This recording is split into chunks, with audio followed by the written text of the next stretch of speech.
the first to know in Nsem-Pii TV. Ana Parliament Appointment Committee etna say na almost started and almost beginning the vetting of Chief Justice nominee Paul Baffoe Bonnie. Nabusia Abra Nsem-Pii etna say started so almost vetting Chief Justice nominee Justice Paul Baffoe Bonnie no and Honorable Osahene Alexander Pwamang Afenyo-Markin amfa ne ho ene the Pwamang committee emo anche omo ene the entire NDC members no anche omo initial na NDC amonyoko no edbetu bia say do ebre ana parliament e resume sitting na Chief Justice nominee Justice Paul Baffoe Bonnie eko pem ho no mototo na no ana vet no estati a aha ye hu minority caucus na moka parliament appointment committee no ye hu omo ewo ase na ene Honorable Alexander Pwamang Afenyo-Markin show maturity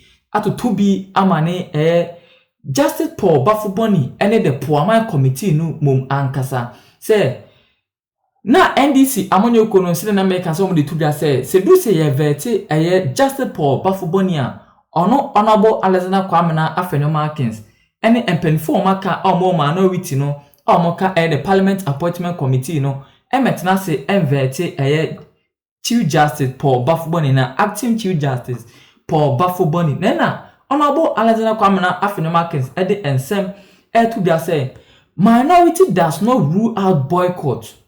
Pwamang committee should be ashamed of itself. It way any Nsema Honorable Alexander Pwamang Afenyo-Markin to Chief Justice Paul Baffoe Bonnie and acting Chief Justice Paul Baffoe Bonnie abra okopiemu Parliament Appointment Committee no enim na omototo na no ana omo ye vetting no nenya no kwa na Honorable Alexander Pwamang Afenyo-Markin to dwa osade nsem to dwa efa NDC amonyoko no deal with the issue of the CJ's removal, whether or not we are going to participate in any process. For us, all the cards are on the table. First of all, we see the conduct of the Pwamang committee as a travesty of justice. I mean, what that committee has done, the purported recommendation, should prick their own conscience, all the committee members. A referral has been made to you as a committee, and at least 4 of the members of the committee are judges, a retired Supreme Court judge and 2 sitting Supreme Court judges. You have 3 petitions before you. You are done with the hearing of 1. You tell the person, the respondent, being Her Ladyship Justice Araba Esaba Tokunu, and her lawyers, that come back on the 15th for us to begin the hearing of the second petitioner's petition. Then suddenly, the second petitioner's lawyers write for a long adjournment, and out of the blue, a report is purportedly done recommending her removal, and within 2 hours the report is fully studied and recommendation as made is complied with or adhered to or decision taken. The Pwamang committee must be ashamed of itself. That committee has reduced our democracy to something that cannot have a phrase to describe. Mr. President has gone ahead to launch these programs at various events across the country. Sadly, to date, none of the programs has been presented to Parliament to enable us properly commence the task of oversight. The 24-hour economy program, the 1 million codes program, the agro agreed for Economic Transformation Program, the program to export labor as announced by the President, and the National Apprenticeship Program, just to mention a few, have all not seen parliamentary scrutiny. Meanwhile, these programs are supposed to be executed with funds approved by Parliament. So the reason why Parliament is being kept in the dark can better be explained by the executive. But we will not relent in our demand on government to make these flagship programs available for us to scrutinize and to ensure that they are being implemented transparently, fairly, and with the necessary parameters required of government for it to benefit the people of Ghana. We cannot say that there is oversight when the basic program documents are not laid before Parliament.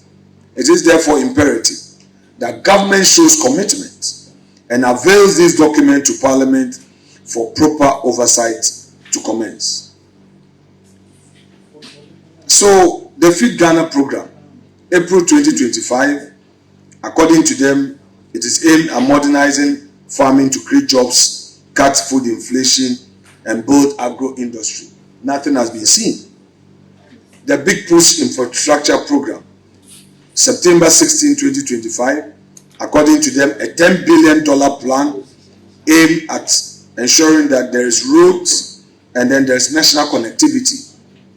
Good idea, commendable, but no action. We haven't seen the document. And then there are so-called all-important 24-hour economic program. In Mr. President's State of the Nation address, he shifted the goalposts. He said the finance minister, in presenting the 2025 budget, will highlight the 24-hour economic program. When the finance minister came, nothing was said about it. And then we hear in the media that there's a launch of the 24-hour economy. We insist that as the people's representatives, this is the place for scrutiny of the so-called 24-hour economy. Then there are a Jumawura program. They also launched it April 28, 2025. The aim to create youth entrepreneurship support targeting at least 10,000 new youth-led firms each year. How are they going to go about this? What are the benchmarks? We don't know. Parliament, again, is in the dark.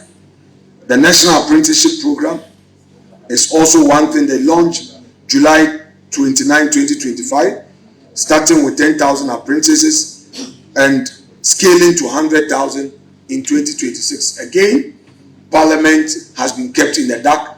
Not even the Committee on Youth and Sports has been updated on this. There is nothing. There is no ministerial update of this program on the House floor. Of course, getting to the dispatch box to put out this policy document is their bona fide. They have not done it. So one wonders whether it is just the mere media rhetoric or there is any serious document. We yet to see. The 1 million coders program, May 2025, they say they aim to train 1 million youth in AI, cyber security, data science, cloud, and more. And they are going to establish 50 digital hubs. Again, way back in May, Parliament was in session at the time, but we have not seen any action. We don't know when the minister would bring this. We can forgive them on the Labour Export Initiative. That was done when Parliament was on break. So again, we pray that this Labour Export Initiative will find space in Parliament. Now, on the governance front, this is what we've observed as minority. Yesterday, we heard the majority leader. He dealt with some figures, but he didn't deal with them holistically. Our job is to look at it holistically. So this is what the data says, holistically. Recent data from Global Info Analytics comparing the July and September 2025 surveys shows a clear dip, emphasis, a clear dip in public confidence in governance direction and performance. So in July 2025, the records had it that 71% of Ghanaians believed in the country heading towards the right direction, as the majority leader said. But by September, that optimism had fallen to 66%. So a 5% decline. Similarly, the share of those who felt the country was moving in the wrong direction rose from 20% to 23%, indicating growing unease about the country's policy trajectory. So whereas the majority leader focused on the July figures and perhaps did not want to delve into the September figures, we, the minority, have looked at it holistically, done a comprehensive, outlook, July and September. So you don't go to July and forget about the present. And then the Mr. President job approval rating, yes, he was right, it was 73%, but that was in July. As we speak, it has dipped. The disapproval rating has climbed to 22%. So we are looking at a 6% drop, which is huge, within just 3 months.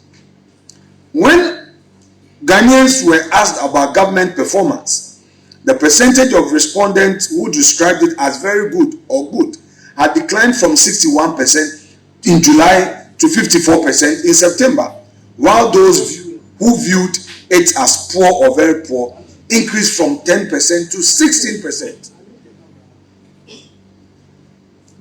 The consistent downward movement within just 2 to 3 months shows that Ghanaians are beginning to lose confidence in the government's handling of national affairs. The optimism that greeted the administration's early months is fading, replaced by growing skepticism about its ability to deliver on its promises. And these are the issues. One, the COVID-19 levy. They pledge that COVID-19 health recovery levy in its next budget is, yet the tax remains in force pending passage of a VAT amendment. Who does that?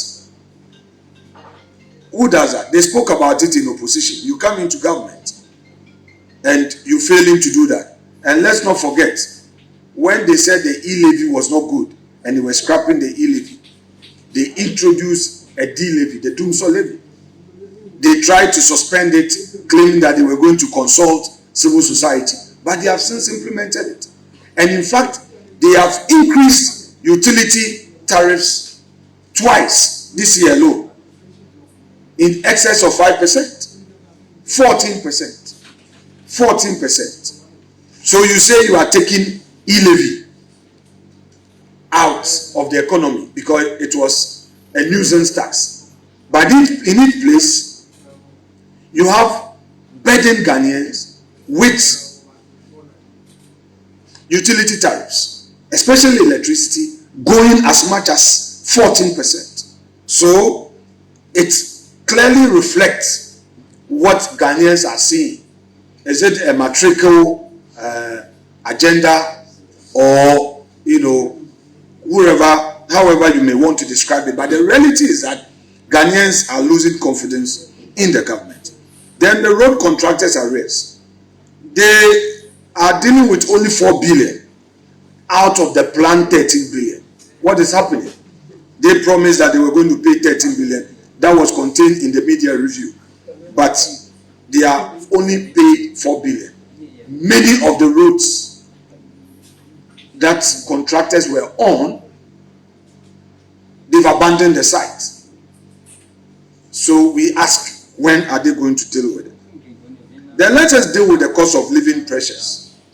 Whereas they would say that inflation has eased, we would want to look at the realities on the market. The recent SHS students who are going, parents are complaining because they have to buy everything. Everything. So it really negates the import of the free SHS.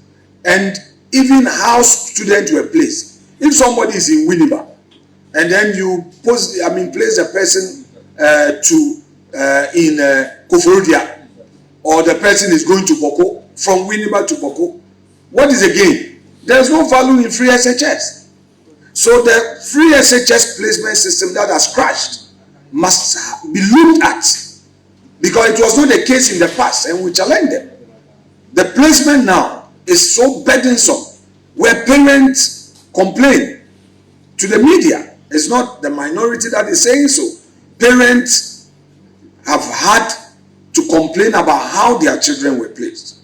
So crucially, we cannot say that the inflation has helped to stabilize prices. No, that is not the case.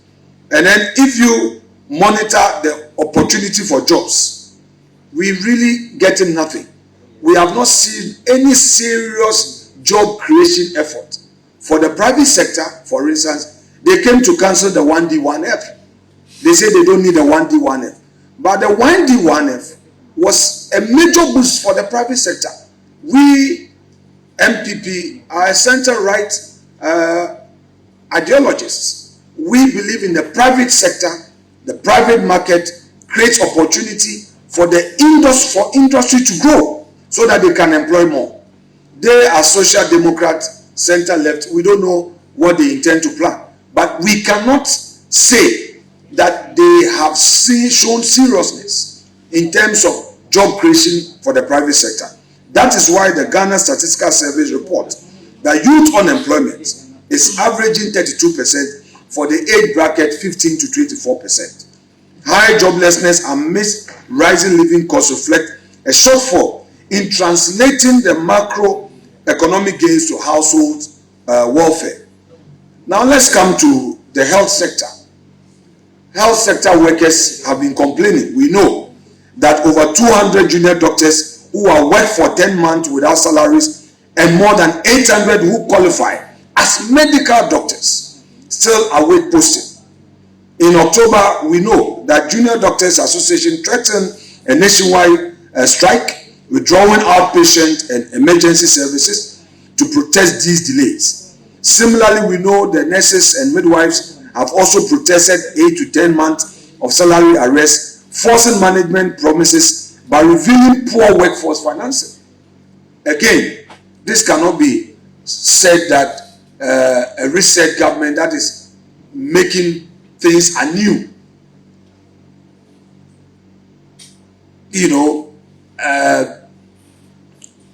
is doing to help revamp the economy. If you forget about critical sectors of the economy, your frontline workers, it demonstrates some lack of priority on your part as a government. Education, the workforce there. Many of our qualified teachers complain that the sector has not been able to place them, or even those who were placed have not been paid. The unresolved service conditions has also led to labor unrest. Newly posted teachers have gone 8 months plus without salaries. We have also not seen any infrastructure improvement, any facelift. Government has not, since January, they brought a budget. The sweetness of the pudding is in the eating. From day one, we expect them to come prepared. We have not seen any effort in terms of data regarding infrastructure, facelift, dormitory, classroom construction, and the GET fund. There is no document before Parliament telling us what GET fund is doing. So far, nothing. If there is any setting, we challenge them. We are ready for them. So we would stay here for now, and then I'm sure after the majority leader has made known his remarks, we will deal with the other sectors as and when your questions come up. Thank you so much indeed, and God bless you for your attention.